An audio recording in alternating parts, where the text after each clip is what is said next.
Would you look at that? It kind of ended where I wanted it to. All right. We have the normal suspects with us tonight. Grish appears to be in first place, and Terrell is here. Sometimes less is more. Yes, I got really creative with that title, right?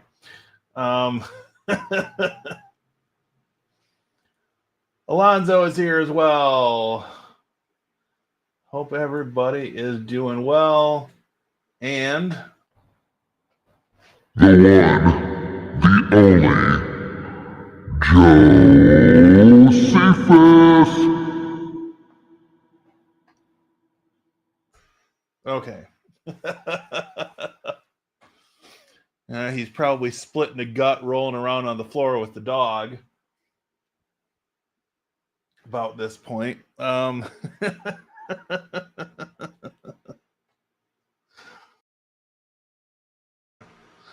right, so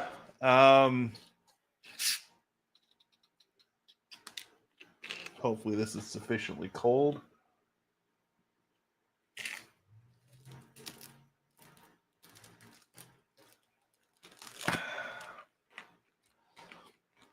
Could be colder, but it's not bad.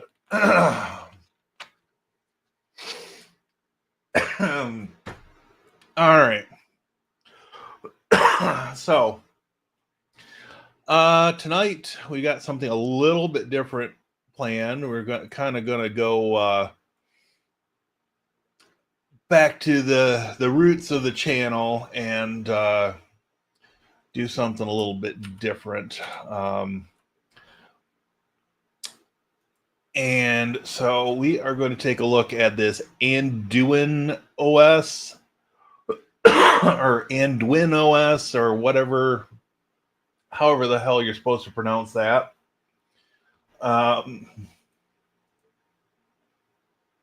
Bad dog.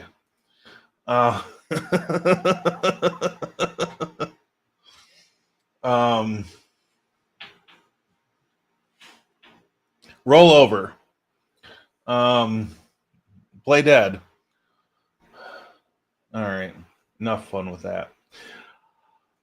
So on Signal, I had people mention this a few days back, and so I thought, okay, well, what the hell? I'll install it in a VM, and we could take a look at it.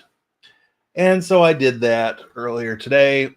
It should still be up. Or maybe not.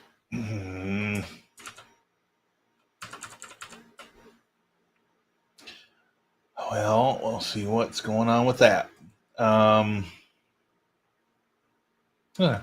some reason, it shut down. Okay, so we'll pop over here for a minute.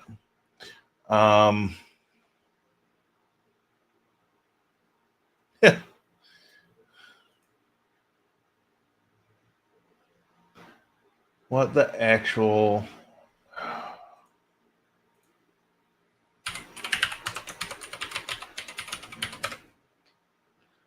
Now cooperate. Right. Okay, so this is just your run-of-the-mill reskinned Ubuntu / Debian combination system.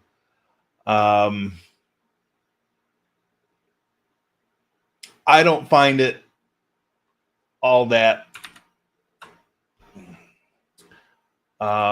special myself, but I'm not really a big fan of the Windows interface, and it doesn't really do it well as far as I'm concerned. So we'll pull the IP address and see if I need to update.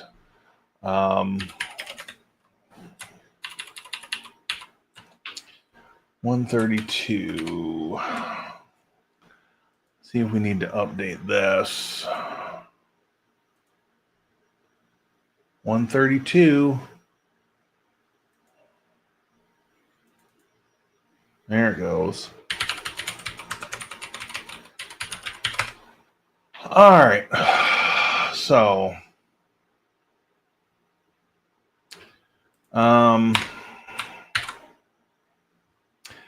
yep, this is AnduinOS or AnduinOS.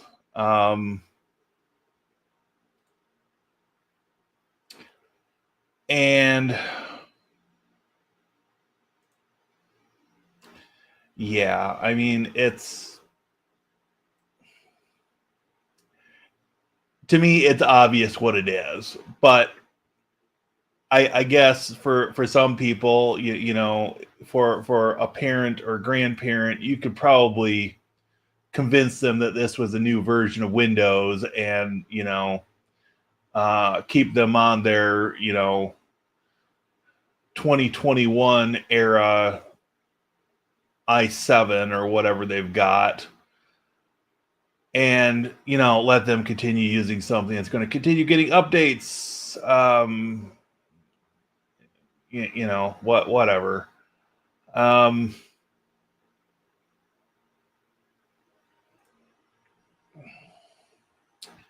Comes with Firefox pre-installed. It is trying to look like a start menu.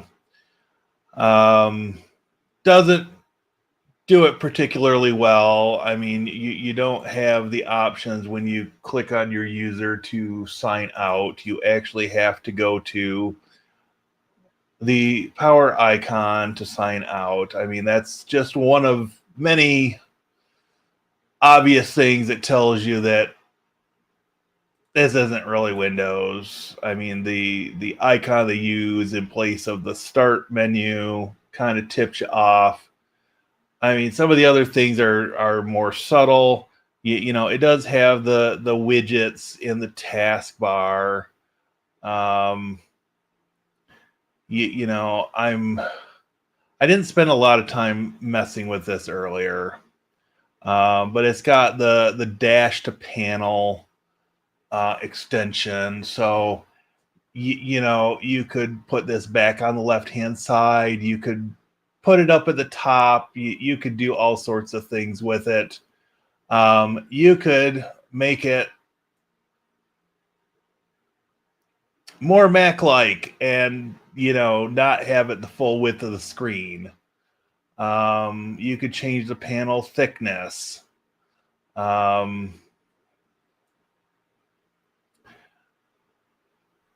So, you know, there are things that, you know, border radius, I would imagine, is going to make it a little more pill-shaped. The rounded corners aren't bad. But, I mean, it is what it is. So, you know, it's for somebody that's retired and on a fixed income, but has spent most of their adult life using Windows. You could probably get away with this with some tweaks, some additional tweaks. But as with so many that try to do the Windows skin, it's not really fooling anybody. That is anywhere tech adjacent. In my opinion, but you know, it is what it is, right?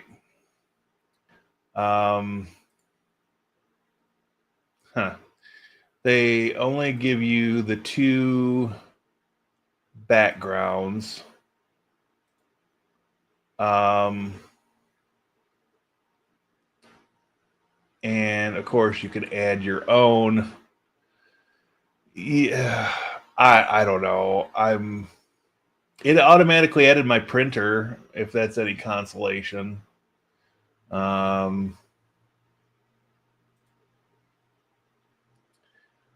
So yeah, I mean, the software store is obviously GNOME software. The file manager is obviously GNOME files.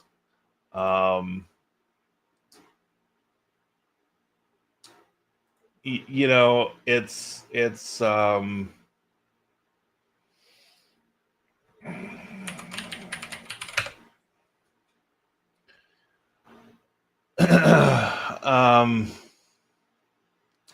you know, you can go in here and grab one of these wallpaper downloaders if you so choose. There's a lot you could do with this to make it passable, right? There's a lot you could do. I mean, you could put Microsoft Edge on here. I mean,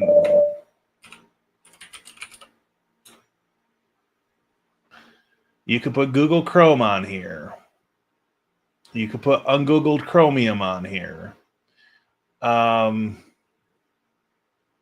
You know, I don't believe it's even got VLC player installed. Oh, it actually did come with VLC player installed. So at least it's got that going for it. You know, it's interesting, I suppose. In the same way that Elementary OS is interesting if you're a Mac user. Is it going to be close enough for people that are deep into their platform? No. That goes without saying. But it did fire up. Now, granted, I gave it 16 processor cores and 16 gigs of RAM. So it does all right. But, you know, in a VM, I did install the QEMU guest edition, so it's got the proper drivers and things going for it. But, you know, it's one of those things. I thought I'd turn the icons off for the desktop, the home folder off. Anyways, let's see what people are talking about. Working on irrigation, listening though. Well, at least here in Michigan, it cooled down just a little bit today. It's still warm in the apartment for whatever reason, but when I was outside, it was a little cooler. It's supposed to drop another 6 or so degrees tomorrow, into the upper 60s instead of the low 70s. So I'm okay with that. TVJ's in the house. Welcome. You mean Lindo's? Which became Linspire after Microsoft sued them.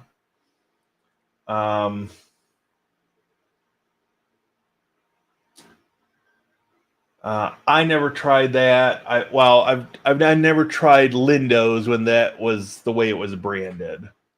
I have installed Linspire before. I've installed FreeSpire, which is their quote unquote free version of it. But just not overly impressed. Now, keep in mind, I've been supporting people running Microsoft Windows for 35 years, and seeing the good, the bad, and the ugly of the Windows platform. There's not much about the Windows platform that impresses me, especially not their desktop paradigm. So, to each their own. I get my fill of it when I'm at work.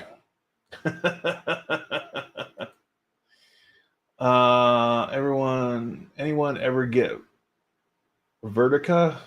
Not sure what that is.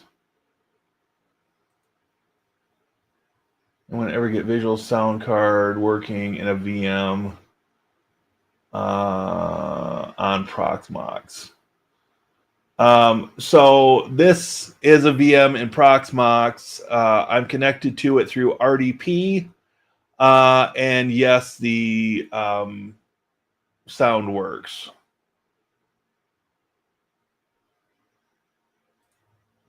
$104. Yeah, you won't get my fat behind out working in that kind of weather. I know my limitations. I took the colder day to cold smoke a pork belly to make bacon. Well, dang, man. That sounds really tasty. I unfortunately don't have a smoker, so it is what it is. Today feels really nice compared to the 85 plus with high humidity of the last 8 days. Yeah, it's been something. Yeah, virtual sound card. It's just the standard.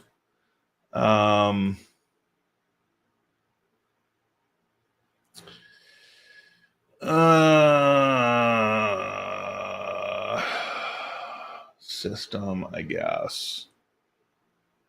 No, that's probably not what I want. This is why I hate this paradigm. I can never find what I'm looking for. Okay, so forget doing it the graphical way.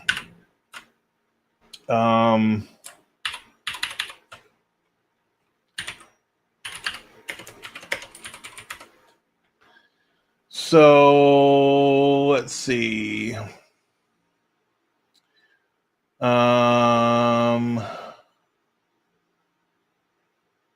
Audio device is showing up as Intel 8280 82801i HD audio controller.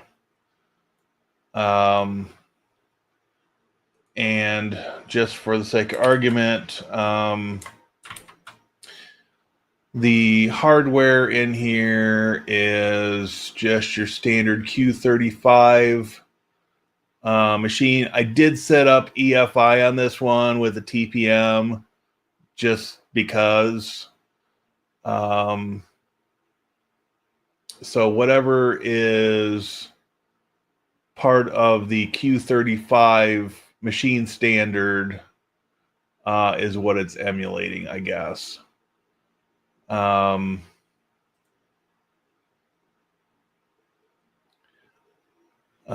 did not add a specific audio device. This is just what it set up out of the box, right?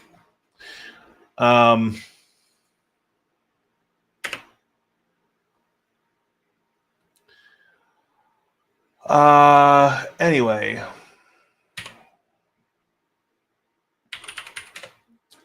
we've got 1.4 gigs of 15.6 gigs of memory. And I went completely overkill giving it 16 cores, but since the cores on the server are running a tad slower than what you would expect on a normal machine running Windows 11, I figured, well, let's just go overkill on it. I did install Fast Fetch, and look at that. It comes up as Ubuntu.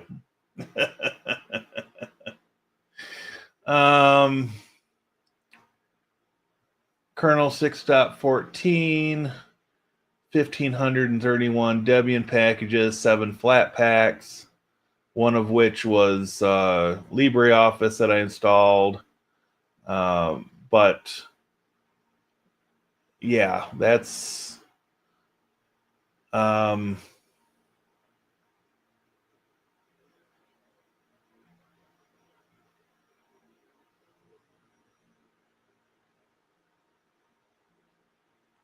that's that, I guess.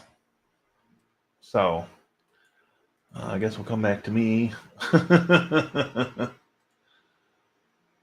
I hope it is. I did dark brown sugar and maple on it. Sounds delicious. I have to work on it more. Mine keeps saying no sound device installed. Interesting. For a Windows or a Linux VM, I guess would be the question to start off with. I don't think I've got any Windows VMs currently. Jason, are you still running the 2-node box you got for me? Yes, sir, I am. Running like a champ. Thank you for being here tonight. So, yeah. Okay, it is a Linux VM. So, yeah, I mean, I don't typically play with sound in VMs, but at least setting it up with the Q35 machine type and installing the QEMU guest agent, sound works fine over RDP for me. Whether it works in their no VNC console in a browser window, that I don't know. I didn't test that part. But the bigger part of my weekend was working on network stuff, going back and forth to the drawing board on a few things and working through a few issues. I do have the 48 port switch in the rack. The patch panel is in the rack but not tightened down. I've got to pull out the old Super Micro server that I had for a lot of years. I've probably had that thing 13 years now, and it was used when I got it. I got that from UnixSurplus.com probably in 2013. Maybe 2012. I don't honestly remember exactly when I picked that up. But that was a 1U server. And it's just to the point, it's old enough that it's just not worth continuing to use it. If I do anything with it, I will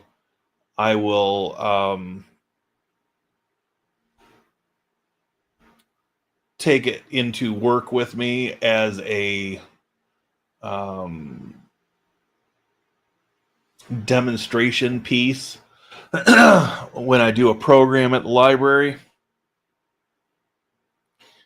And you know, next to it, I'm going to set an Intel NUC or one of my B-Link mini PCs and say, you can go with the rack mount stuff, or you can go with the commodity mini PCs that you can get off Amazon or AliExpress or wherever. You know, it depends on what you're going to use it for. I mean, the dual node server that I've got is so overkill for what I'm doing 99% of the time. You know, it's the 1% that it is really handy to have, but you know, it's just one of those things that the opportunity was there and I jumped on it. So I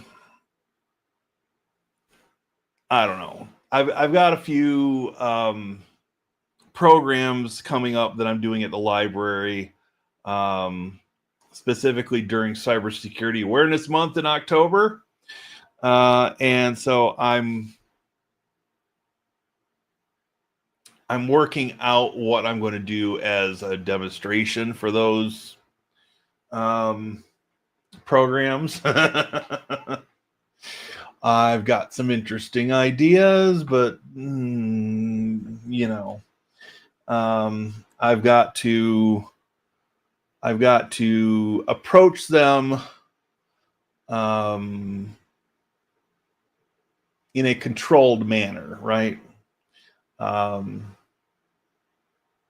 Everything I do is going to be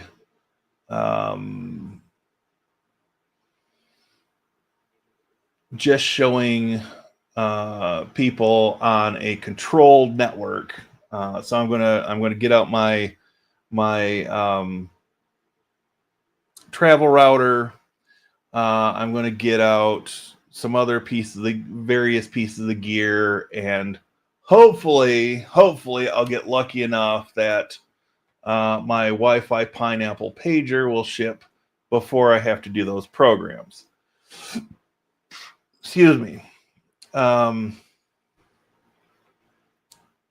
But if it doesn't, then I will come up with another route to demonstrate, right?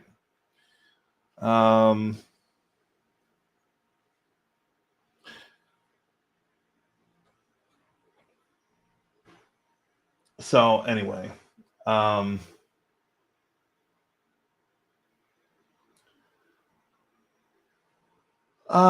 see. I finally installed my GCC 6020 into my rack and set it up. Yeah, I'm rocking the 6010 that I got from Tony. I bought through Tony last fall, and I did a lot of testing over the year, almost a year before I finally pulled the trigger and put it into service. But it's been rock solid for me ever since. It's been great. Not that my OpenSense firewall wasn't rock solid, but I was just itching to do something different. And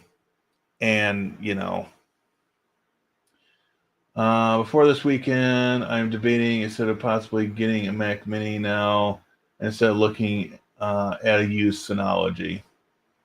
Yeah. Although I would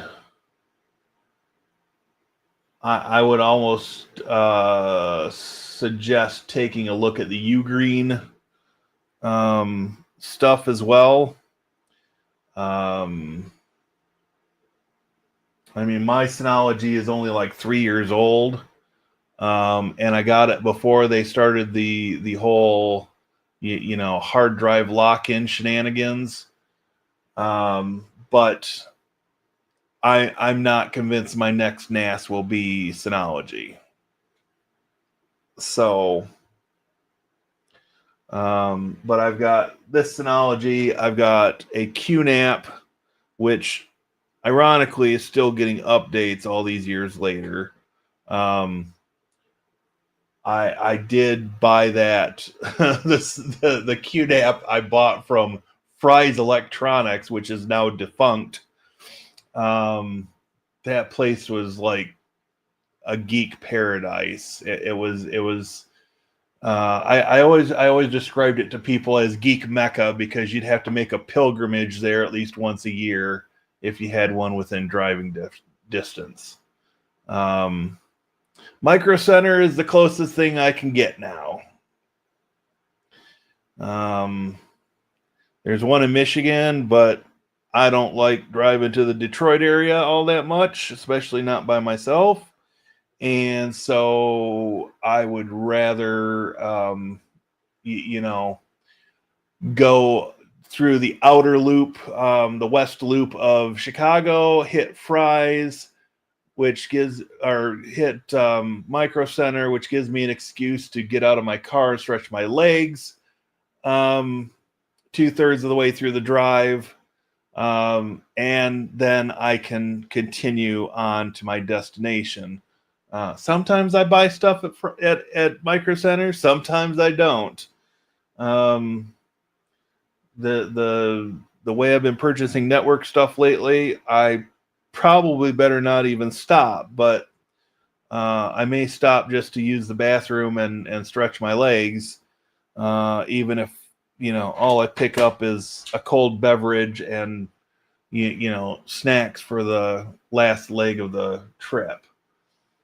But anyway, um, yeah, I've heard good things about TerraMaster as well. Um, Definitely on my short list of pre-built NAS boxes if I don't just decide to build something, next time. 6010 is great. I do have a list of things I wish it did better, but it has been solid, and that is what I needed. Yep. The big thing I'm still trying to figure out is some of the data collection and reporting information, and how difficult that's going to be to grab from that unit. Because we are looking to switch over to Grandstream product at the library this fall. But I need to be able to pull numbers to report to the state how many people have connected to our guest Wi-Fi over the course of a given month. I've got a way to do that in Unify. It's not the best way, but I found a way that I've been using consistently for a few years now. And even if the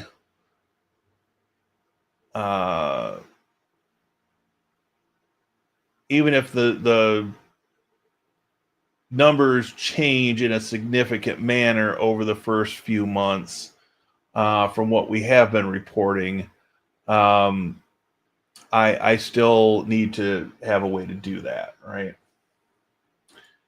Love my Route 10 more than Grandstream. Interesting. Ugreen running TrueNAS has been rock solid as well. Very good, very good. I know Tony speaks highly of the Ugreen just with their native OS. Only problem with Ugreen is they have no guest account. Interesting. Well, I mean, if you can replace their OS with TrueNAS, with Open Media Vault, with Zima OS for that matter. I mean, there are ways you could get a guest account on their hardware. Found a Synology DS418 on eBay for $99. I would question whether that's still supported. Or for how long it will be supported.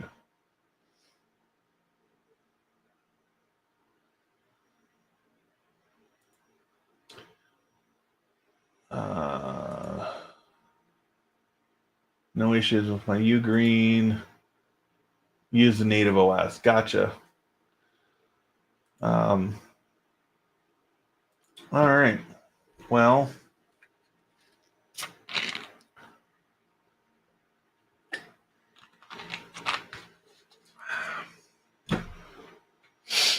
so what did I have here? Nope,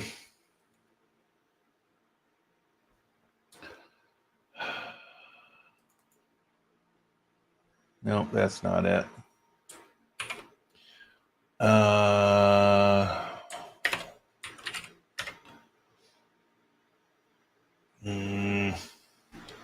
See if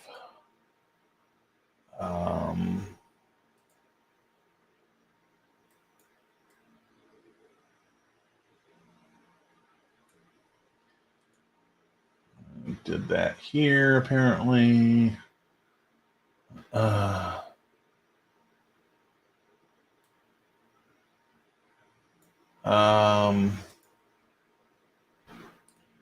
So I guess I can show this.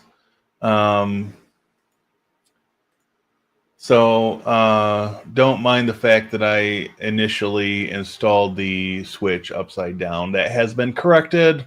I do have more things plugged into the patch panel now. This was the very start of getting everything hooked back in. I've actually even labeled my patch panel. I used my brother Cube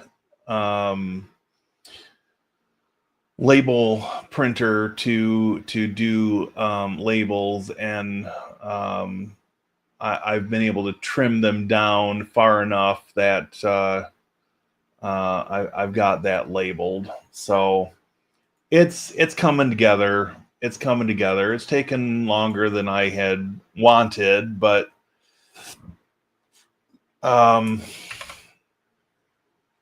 you know, it's just one of those things where I'm trying to take that extra time to think things through and do extra labeling and things so that it makes some sense to me 6 months from now if I have to change something, right?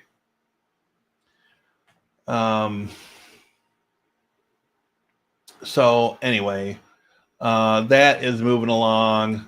I got shorts scheduled through most of the week.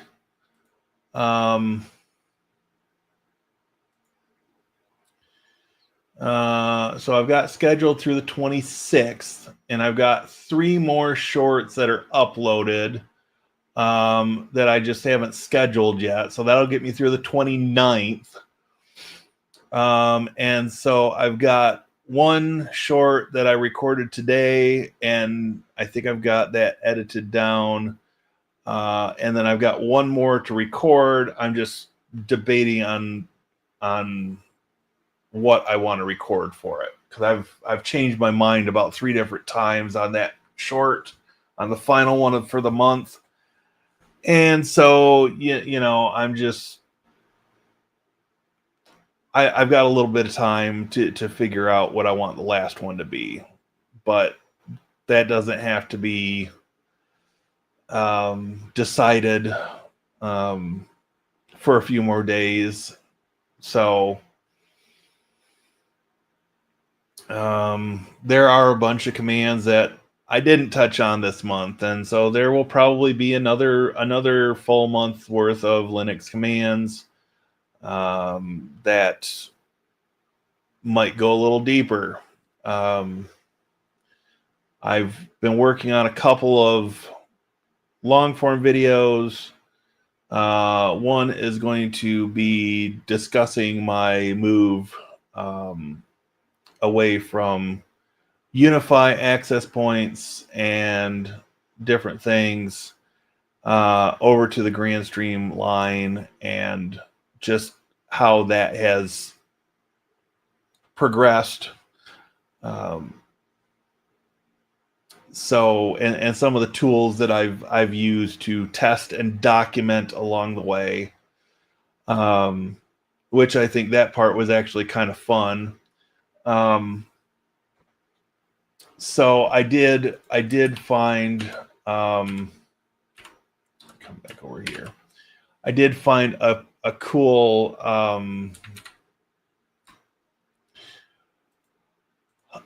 command line utility, and I don't think I'm going to use this for my final command of the month, but the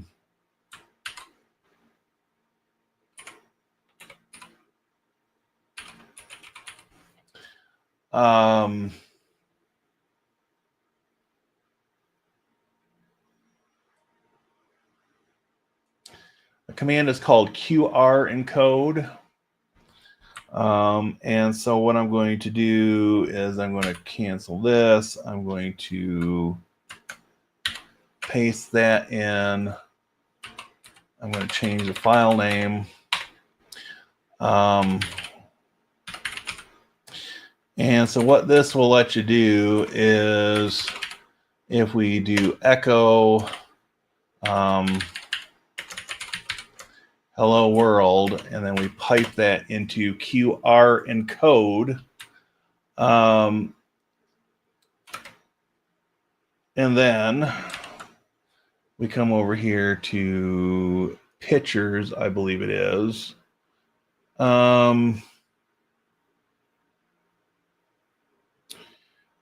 Maybe not. What did I call that? Demo.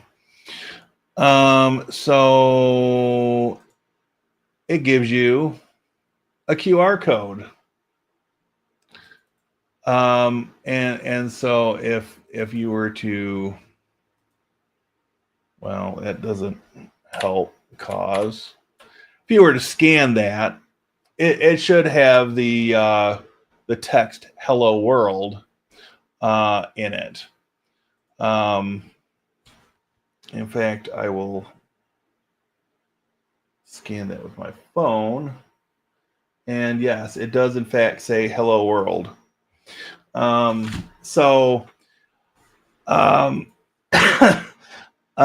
Being the somewhat creative person that I can be from time to time, I did mess around yesterday with this, and so this one is one of my Wise cameras, the information for that. And then there's one for my Zyzel switch that's still floating around. But basically, what I discovered about this, let's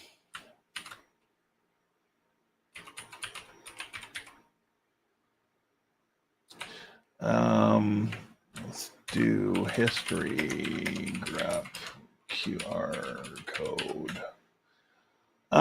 What I discovered with this is that I could run a program like ARPScan, and for instance, if I filtered with grep for one particular manufacturer, it would generate a QR code for each host that it found on the network. And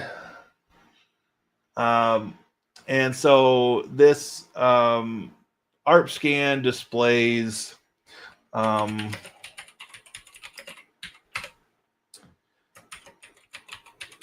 by default, it'll display the IP address, the MAC address, and the manufacturer, right?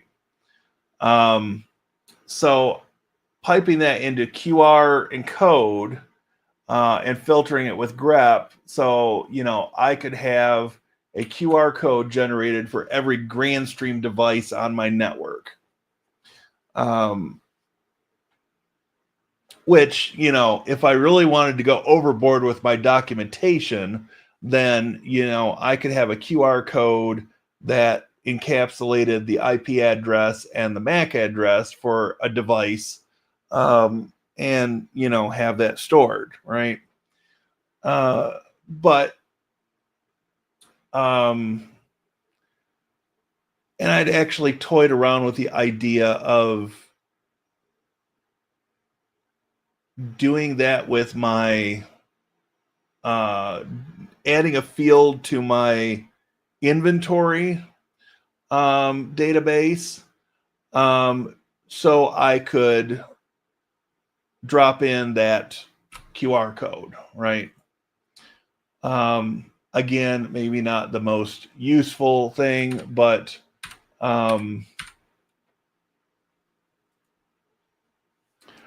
you know, oh, we've added a few subscribers tonight. Welcome, new people.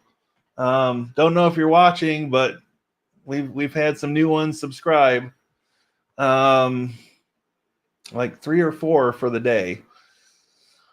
I'll take it. I'm just astonished. I'm still astonished with the number of subscribers added by doing daily shorts this month. So you know it's now a thing where I'm trying to find enough PowerShell 7 commands that I can learn and demonstrate to do the same thing for the month of September, focusing on PowerShell commands, because I've actually got a reason to learn PowerShell now. As I've talked about before on the channel, I use Action 1 for patch management, both at the library and to some extent here at home in the lab. And they make available a PowerShell module that lets you do different things. So I thought it would be interesting to grab some of their PowerShell scripts and just go that extra mile and test and make sure, oh yeah, this will in fact run on PowerShell on Windows and Mac OS, or excuse me, Linux and Mac OS, as well as on Windows. They claim that they're using the PowerShell 7, the cross-platform version, formerly known as PowerShell Core, as the underpinnings for all these scripts and the module itself. So theoretically, even before they roll out their Linux support, I should be able to do some things to manipulate the other machines via PowerShell, even on Linux.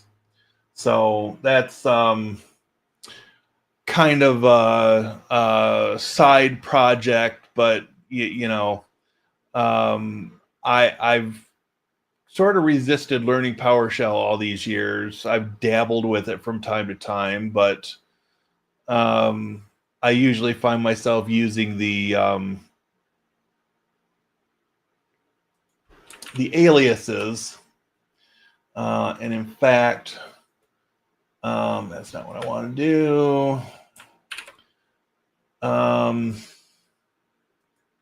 No, I did put that in documents, I'm pretty sure.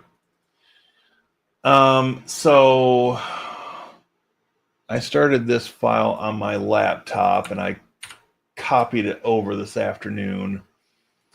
So basically what this is it's a list of PowerShell commands and the aliases that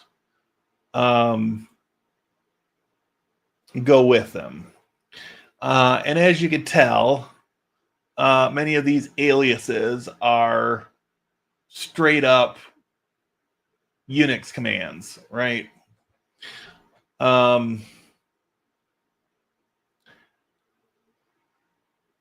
So, for me, this is saving keystrokes.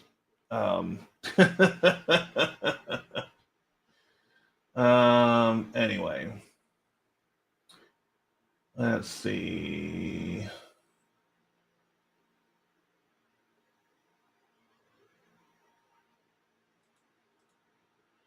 According to Synology Support, it does run current DSM software. Good deal. Spent way too much for the QNAP TVS H874 i9 64 gig. I use the Ugreen for remote access for family members and backup to the QNAP. Hello, David. Welcome in.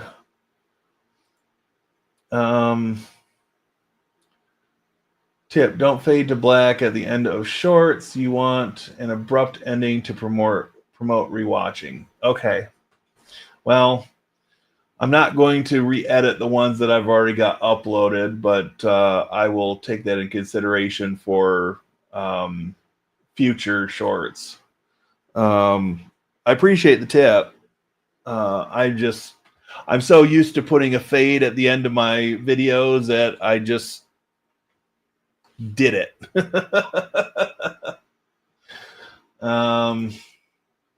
Love my Ugreen running the native OS. Looking to pick up a second one. Thinking of going all Ugreen once my Synology boxes hit the dust. UGOS has come a long way since its first release. Yeah. Yeah. I would find PowerShell very painful to use without aliases. And even on my Linux and Mac OS systems, once you install like Git and different things like that, you've got all kinds of extra aliases in either Bash or ZSH. It makes things a whole lot easier, saves keystrokes. So this is the list that I've got so far for PowerShell. Obviously, that only gets me shy of 2 weeks into the month, but I do have a plan that's starting to come together.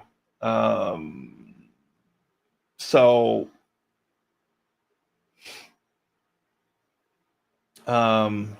we'll see how that goes. I'm on the fence about a few things, but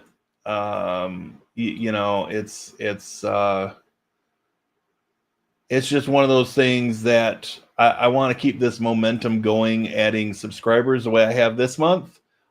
This has been a record month, best month for this year and all of last year, as far as the number of subscribers added. And I think we jumped from 69 to 70, 72% more views than usual. 39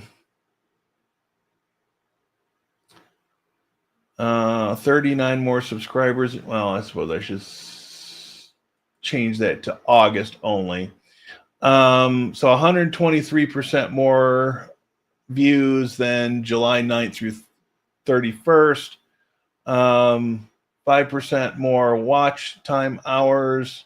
139% more subscribers added. But less on revenue, which I sort of knew that was going to happen. But the thing that gets me is this one here. The monthly audience is a lot higher. So, I mean, if we look at the last 90 days, that gives you a little bit better idea. But there's definitely a dip there. But I would say that things are rebounding to a degree, right?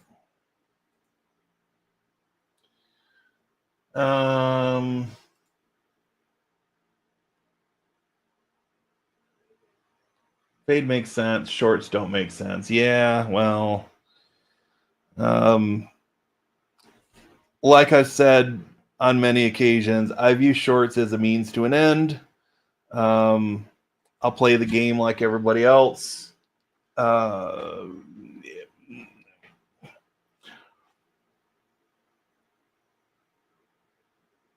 I don't know what else to say. I mean, if I'm learning commands, then I like the full width monitor to see the output as it's intended to appear. But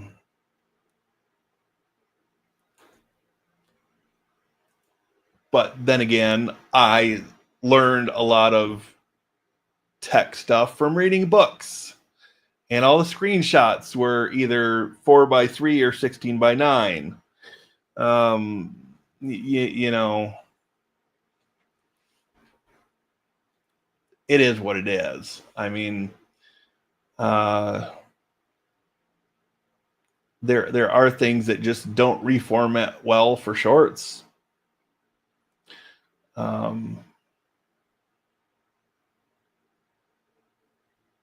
And I've got some ideas for some other shorts that I might actually show my face in, and have them a little more talking head, lessons learned type of things, from dealing with Windows users for 35 freaking years.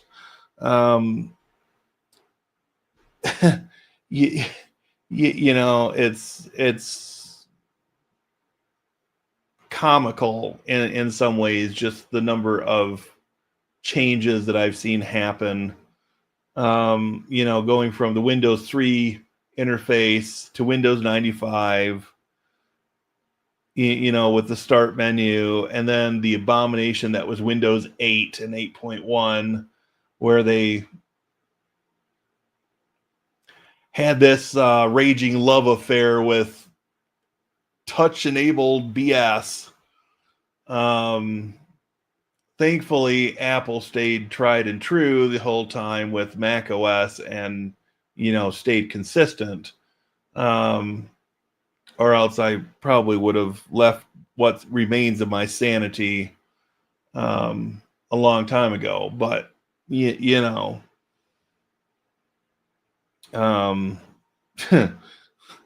speaking of tech stuff, had an interesting conversation last week at the library.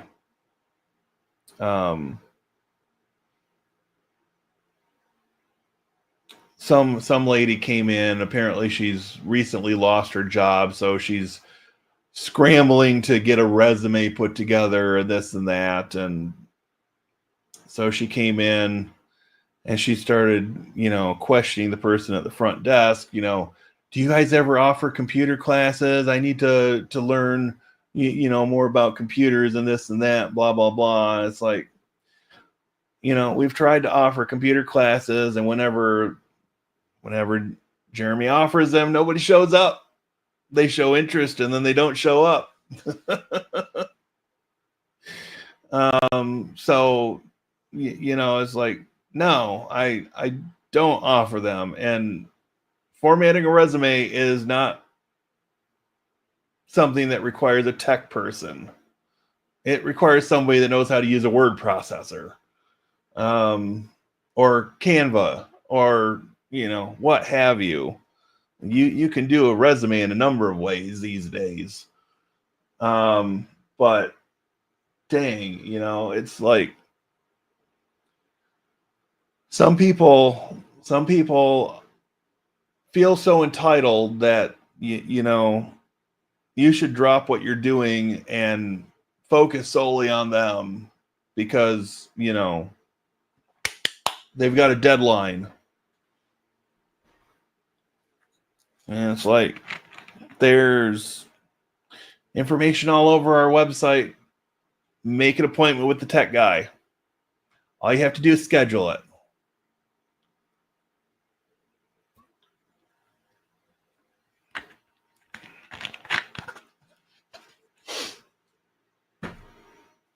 And honestly, I think this site is still active.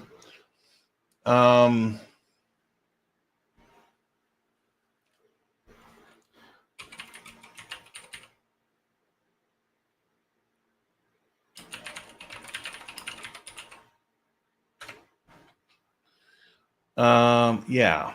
So I'm pretty sure I still have this linked on our new website.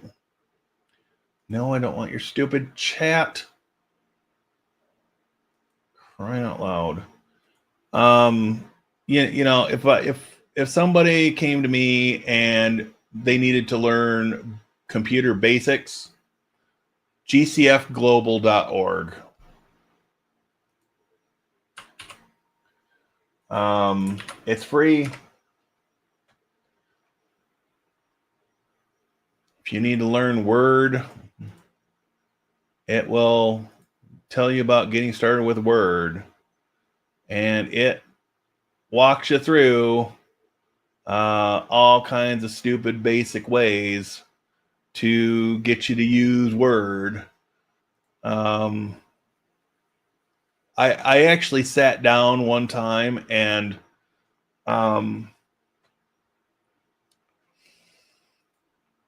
started to build out something that was a similar approach to this, only using LibreOffice instead. But the problem is I got sidetracked on something else, and then by the time I went back to it, LibreOffice had released a newer version, and so I had to basically start from scratch on several things. But I don't know. I mean, this would get people started. I mean, they've got other classes as well. You know, you can look through their, you know, they've got basic things. If you need to learn Windows, not sure which version of Windows they're focusing on. Looks like 10. So this really needs an update. But 10 is close enough that, you know, at least it would get you to a point, and then, you know, you have to be curious enough to start asking questions, right?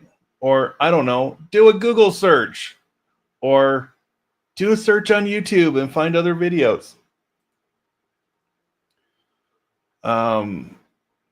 But yeah, I mean, there's so much stuff out there these days. This just happens to be nicely put together, right? You know, if I had unlimited time and energy and a willingness to push to do it, you know, I would do something similar to this, but for like Ubuntu or Linux Mint, and you know, some of the common Linux software, or, you know, just approach it from a cross-platform standpoint and only do software that's runs on multiple platforms. But yeah, this is it's a nice resource. I mean, there are other things out there as well. There's, you know, Khan Academy,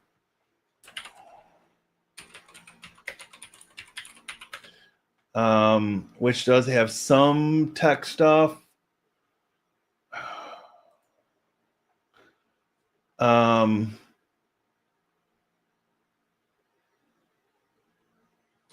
but they've also got a section on life skills. But yeah, computing. This is more computer science related, I guess, but computers and the internet could be a place for people to start with, you know, less experience. I mean, this actually mirrors some of the classes that I have taken that have started off talking about bits and bytes and binary numbers and some of this stuff before, you know, getting into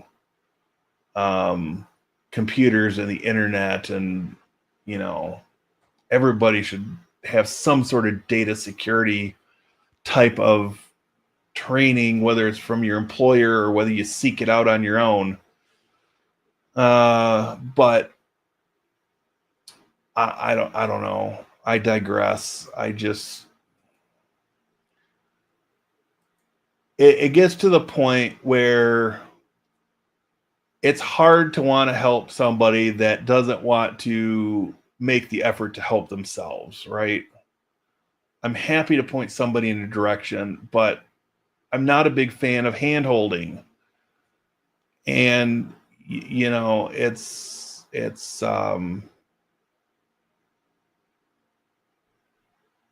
I don't know.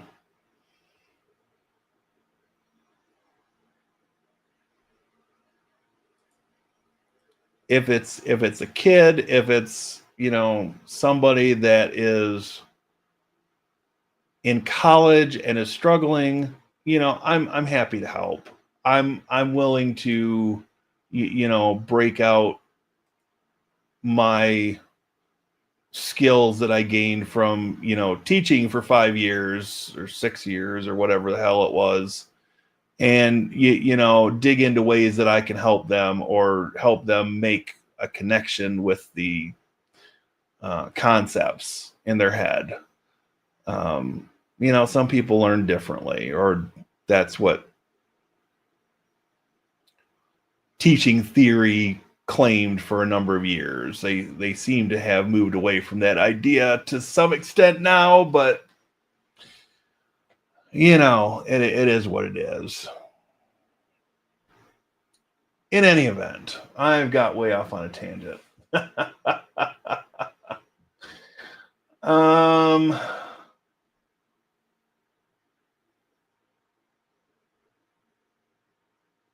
let's see. I still have some minor feelings. Oh, DOS 6.2. Yeah, I've still got my DOS 622 book around somewhere. Uh, yeah, yeah.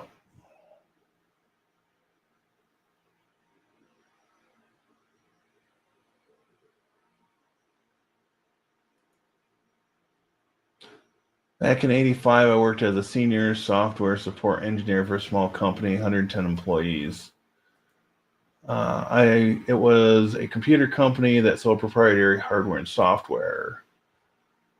I wanted to improve my presentation skills, so I offered a 12-week, twice a week class after normal business hours, and I had 61 people show up for my first class.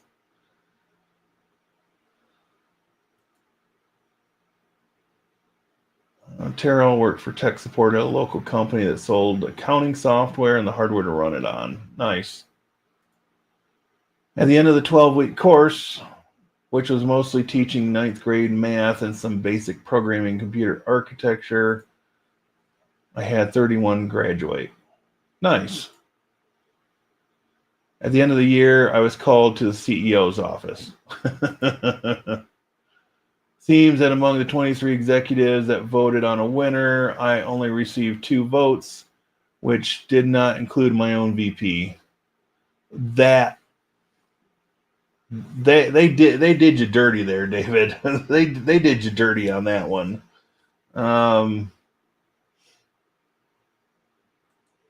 Yeah. So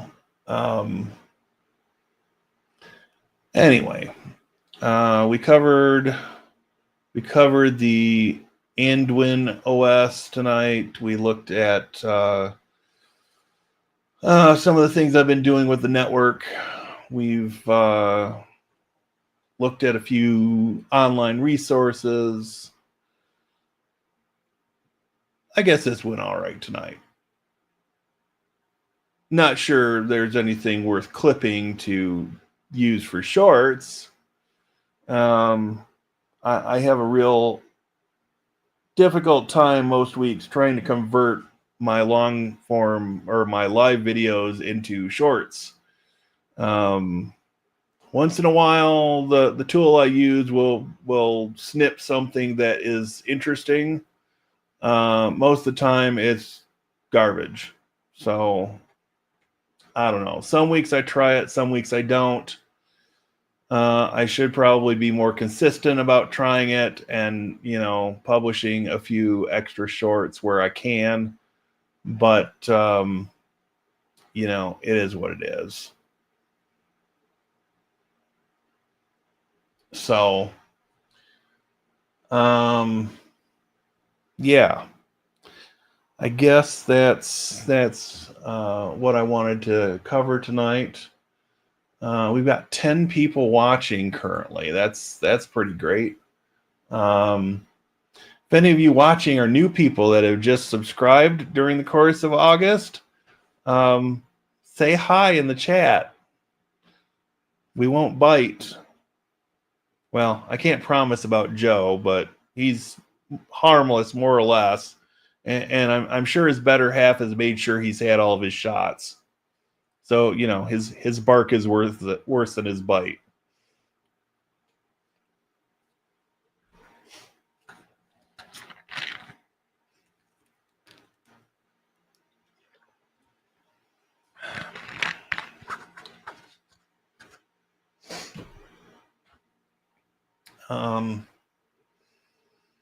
Yeah, I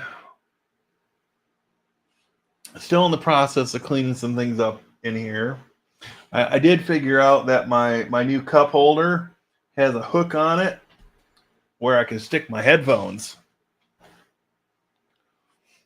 I didn't realize that when I mounted it to the desk.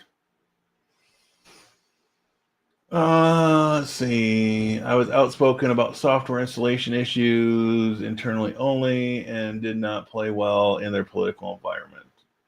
I can see that.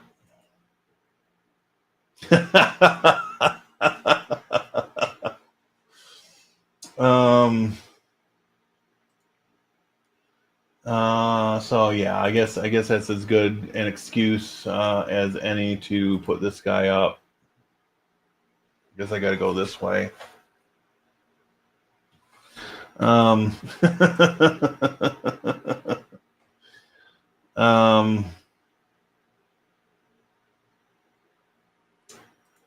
so I don't know.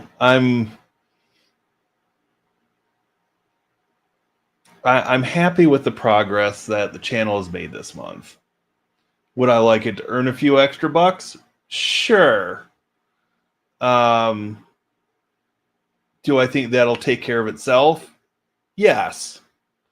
Will it be tomorrow? Probably not. But I think once I start releasing more of the long form videos that I've started working on again and have those coming out and then referring or linking the shorts to the long form videos, I suspect that things will start to fall back into place, right? But this was an experiment. This month has been an experiment, and as I've mentioned before, I had to find a way to approach shorts that I felt was right for the channel. And strictly doing talking head shorts, I ain't gonna do that. That's not for me. If I can do faceless shorts like I've done this month, that I can batch record, that I can build in a quote unquote low effort fashion, which is what I've tried to achieve with the shorts I put out this month. Great. I'm going to be interested to see if this month has been an anomaly or if I pivot to doing PowerShell shorts next month, if this will continue to grow. I don't know the answer to that. But there is a reason that I'm going to be focusing on PowerShell 7, formerly known as PowerShell Core, which is the cross-platform version, right? It fits what I do with this channel better. So, you know, I'm I'm going to be interested to see if I continue down this path the remainder of the year. Just what kind of upward tick um, can happen, between now and the end of December, right? So, you know, I like the fact that I've been able to pull this off. And, it's felt like it's taken some pressure off me to, uh, work on the long form videos, or to be able to spend more time on the long form videos and not feel like I'm leaving a large gap between releases. Uh, and I'm trying to keep the perspective that I'm a one man operation. I record, I edit, I publish, I do some promotion all on my own. Um, I probably should do more promotion, but even with, I think the only thing I promoted this month on other platforms, um, LinkedIn, Facebook, Mastodon, is the playlist for the shorts. How many views I'm getting from that, don't know. How many subscribers? I've never really got a whole heck of a lot from YouTube or LinkedIn. I know I've got a couple from Mastodon, but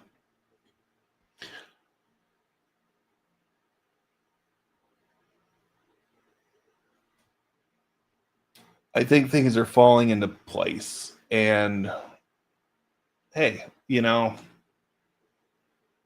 that's what I'm hoping for.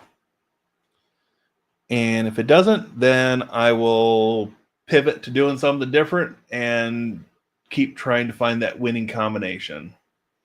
But I'm going to try to see this out through the end of the year, especially since I've been able to batch record these 5 or 6 at a time.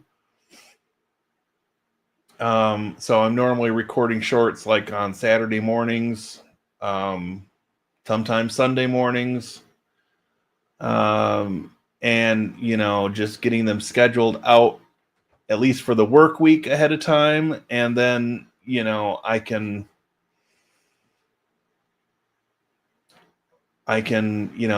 record a couple extras in the evenings and have the weekend covered, right? But I did get contacted recently from a company that makes a case for the Raspberry Pi 5. I haven't got any information that they've actually shipped me one. So don't know if that's going to materialize into anything. The case isn't that expensive, so even if they don't send me one, I may just order one, because it does have, it's got extra cooling fans. It looks like a mini gaming PC, right? It's got extra cooling fans, and it's got its own board for the PCI Express NVMe. So that might be interesting. I'd had to get an NVMe drive to put in that, but those are relatively inexpensive for a smaller one. I don't need a high end brand for a Raspberry Pi. In the grand scheme of things, any NVMe drive is going to be more reliable than a micro SD card. Although I've not really had any issues with micro SD cards getting corrupted. Maybe I've just had good luck with it. Maybe I just take care of my stuff better than those that have had corruption issues. I don't know. I got nothing on that one. I've never actually experienced a corrupted micro SD card on a Raspberry Pi.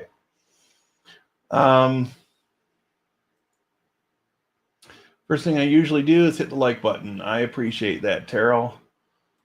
My gut says that having a staff would make YouTube content creation so much easier. Yeah, I mean that's possible. You know, I have contemplated that if I were to work on a bigger project for YouTube, like, you know, something greater than 30 minutes, that I may consider going to Fiverr and, you know, have somebody do a once over edit on it for me, you know, for $20 or whatever. And, you know, just to see if doing that gains me anything. And it might be something where you know the public version might end up being the version edited on Fiverr or with the person from Fiverr, and the members might get a separate version that I did the edits on, depending on which I like better, or you know, whatever. I don't know. Hopefully you get a lot more as there are more Windows users out there. Yeah.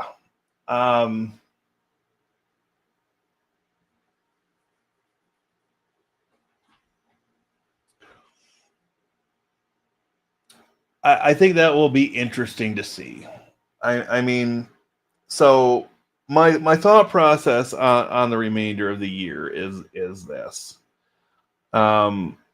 So September I've got pretty much locked in as being PowerShell month. October is likely going to be Proxmox command line.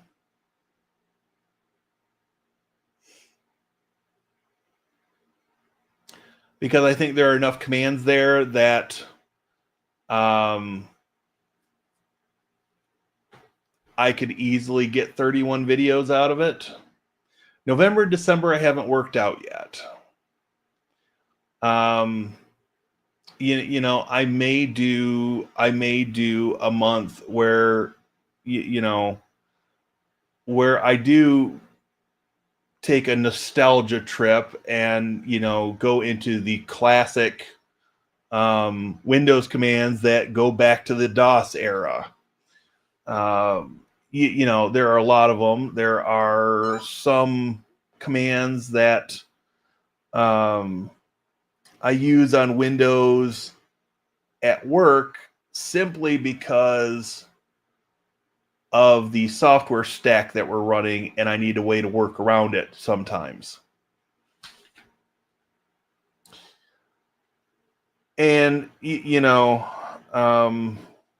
what's the saying? Necessity is the mother of invention. Where there's a will, there's a way, right?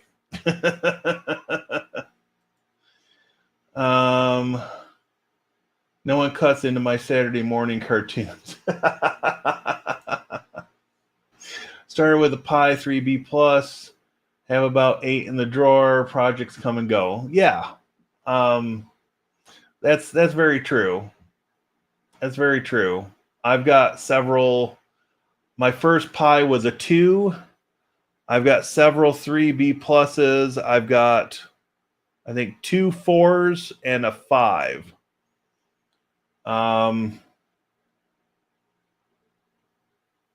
And then, you know, I've got some of the Pi Picos that are the size of my thumb.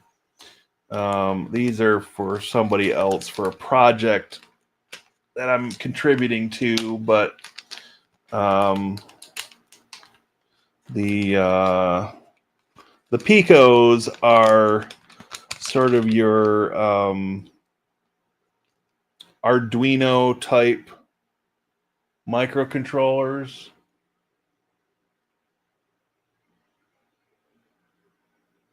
So,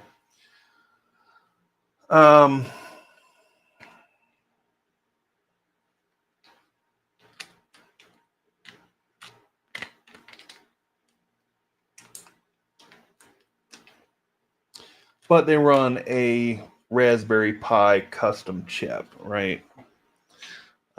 These have what is it? I think it's 2 ARM cores and 2 RISC-V cores, if I remember correctly. And you can run MicroPython on these. So, which is a subset of C Python, right?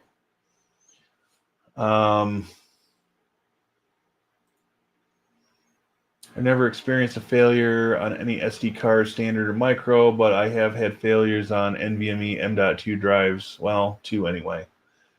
Yeah, I've had one NVMe drive fail on me on a machine I own. And I had one machine at the library where it was a B-Link mini PC, and it burned out somehow. It fried or made 2 different NVMe drives stop working. So I ended up putting a SATA SSD in that mini PC, reinstalled Windows, and it's been rock solid ever since. It's just that it blows out the NVMe drives for whatever reason.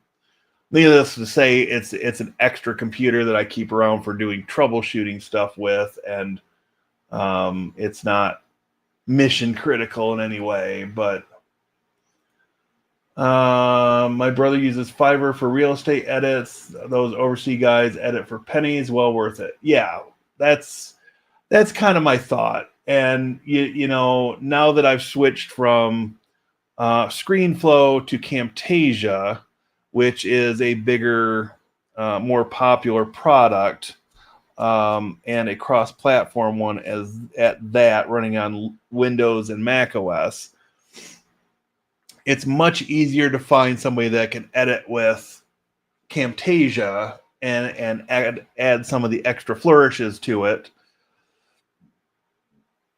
Excuse me, than it was to find somebody that could edit with ScreenFlow. So, you know, I feel like I've got some options if I decide to pursue them for a larger project. I have a couple Pi 3 and Pi 4 with screens, the 2 as PoE that I use as Pi-hole, and IoT and security VLANs. Yeah. I have an Odroid board too. Nice. I want to try the compute. Oh yeah, the compute modules. I've been itching to get one of those, and the compute module 4s were always out of stock because of the plague, and then I've just not got compute module 5. So you know, I think those are interesting. I think there have been a lot of interesting products built on that platform, especially the 4 and the 5, because they use the same form factor and connector on the bottom of the board. And in each case, you can get there's an option that exists for a mini ITX carrier board, so that you can put it in a standard case and use a standard, you know, like Pico ATX power supply if you really wanted to. Because the carrier board would get you the 24-pin connector, power connector. So you know, that may be a project for the fall yet. That may be a 2026 thing. I haven't completely decided. I'm trying to watch my spending a little more going into the last part of the year.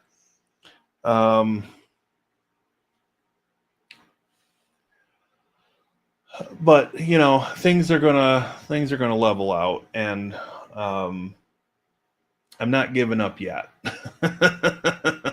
Not giving up yet. Because if I can sustain this level of growth for a while, then you know I may go from you know where I'm at right now and hit 10,000 subscribers next year, and you know hopefully that will trigger some additional growth in different places, right?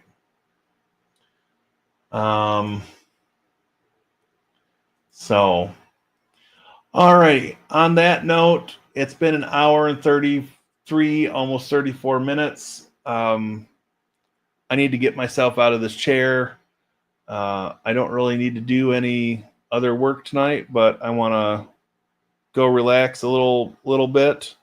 I did watch a movie this afternoon that I thought was pretty interesting. One I had not heard about before, but it's called The Cobbler. It's got Adam Sandler in it, and it's got an interesting premise to it. So if you haven't seen The Cobbler, give it a chance. So. So yeah, I did. I think I watched that on Howdy, which is the Roku streaming service. That's $3 a month because I'm canceling my other streaming services. They're on pause right now, and I don't really miss them, but not for the $54 a month I was paying for it. $3 a month. Okay, if I can do that for a few months and get some movies that I might not have seen otherwise, sure. Especially since Amazon has gone and added ads into their Prime videos where there didn't used to be ads, and I'm not willing to pay them more to get rid of the ads again. I feel like people that you know have been Prime members for more than a decade should be grandfathered into some of these options that newer people won't get. But you know, Amazon is one of those companies that love it or hate it. You know, it is what it is.